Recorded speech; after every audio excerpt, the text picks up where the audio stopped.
I didn't know what the word diligence meant. The lawyer that I used said, okay, well, we need to do some due diligence. Did you Google that? And I literally, you're going to laugh. I owe most of my career to Google. I literally Googled due diligence and I was like, yeah, we should do some of that due diligence on this thing. And I was like, hey, do you know how to do the due diligence? And he was like, well, I've only done real estate deals, but yeah, I mean, I'm sure it's all the same stuff. And so you talk about the blind leading the blind. Welcome to the Permanent Podcast, and welcome to a short little mini season on diligence. I don't know about you, Tim, but when I hear the word diligence, I just get excited. You've come a long way then, David. I think a couple years ago, you would have glazed over at this topic. For sure. Well, we were talking about deal terms and purchase agreements for another project, and I definitely glazed over at that point. I appreciate your honesty. The rest of the room was like, you okay, David? Had a big lunch. Had a big lunch, and Taylor was diving into the nuances of a purchase agreement legal document, and I was not locked in. But this is about diligence, and we've spent the last, I think, 2 months really as a team working on this. We are open sourcing Permanent Equity's diligence process. Tim, why did we do that?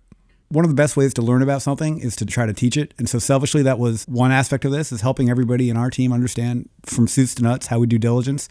Diligence is a big, complicated process. It's shrouded in a lot of secrecy. You don't necessarily know how a lot of private equity firms do it, but we don't think that should be the case. We think that our diligence process is a competitive advantage. We want to open source it so that people can understand how we do it, so that we might become, selfishly, a preferred buyer for many companies because they say, oh, love those guys. I know exactly what they're going to do. And, we think one of our biggest competitive advantages is showing up and doing what we say we were going to do.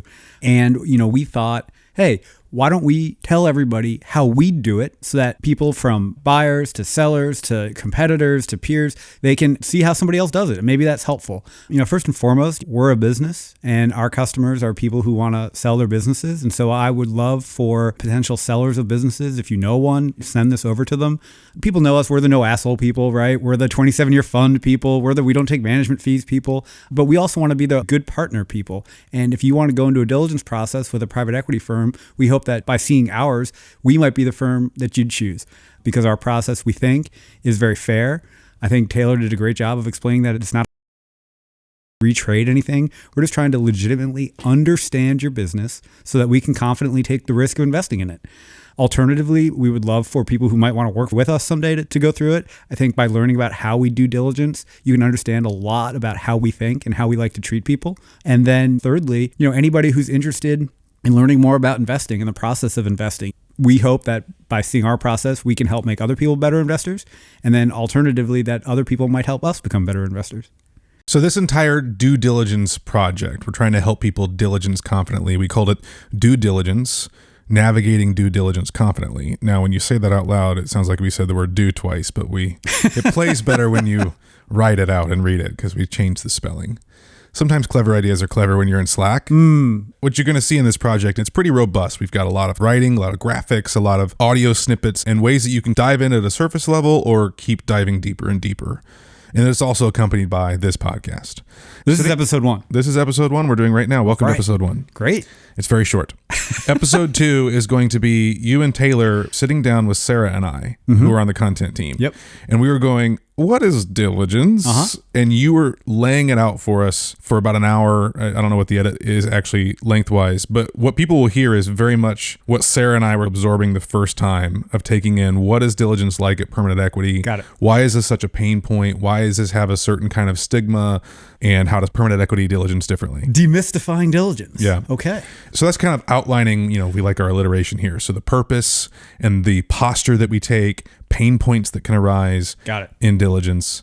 Just in closing, what do you hope that people get out of this if they listen to it? Maybe it's sellers, maybe it's prospective sellers. What do you hope that this does in the ecosystem? I think the investing profession goes out of its way to make it seem too hard and too complicated, and that keeps people from trusting the financial infrastructure. The point of this project is to show anybody who wants to participate in the investment ecosystem that it doesn't have to be that hard, that if you just show up and do what you say you're going to do and treat people fairly, you can get great outcomes. I think that's a win for the industry. And then ultimately, American small business needs to thrive in a healthy ecosystem, and we just want to be contributors to that.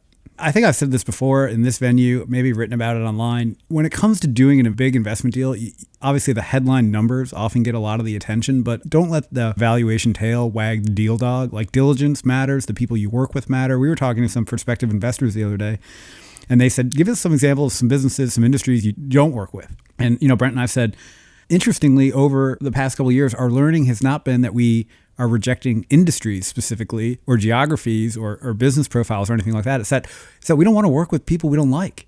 That's underestimated, I think, in the business world. You have a famous unqualified opinion, which is your newsletter that you put out, which is... How did you define famous? More than 100 people have read it? I know about it. I think it's good. My wife reads it. She likes it. Huge in the Clover household. The Wives of Permanent Equity, or it's a hit. It's a hit there. No, but your unqualified opinion is where you basically are like, look, things might make sense financially, and that's important too. But if it doesn't make sense relationally, and if you're not going to have fun doing it, that's just as valuable of an investment metric too. Yeah, I mean, the worst reason to do something is just because the numbers made sense. Yeah. If that's the case, it may be the case that the sense doesn't make sense. And people matter, process matters, and understanding why we do what we do. I mean, legitimately, we're trying to understand people and their businesses. And I think Taylor makes that point well, because if we are able to do that successfully, we can take confident risk and ultimately win together over 27 years. Well, let's dive in. Let's diligence confidently.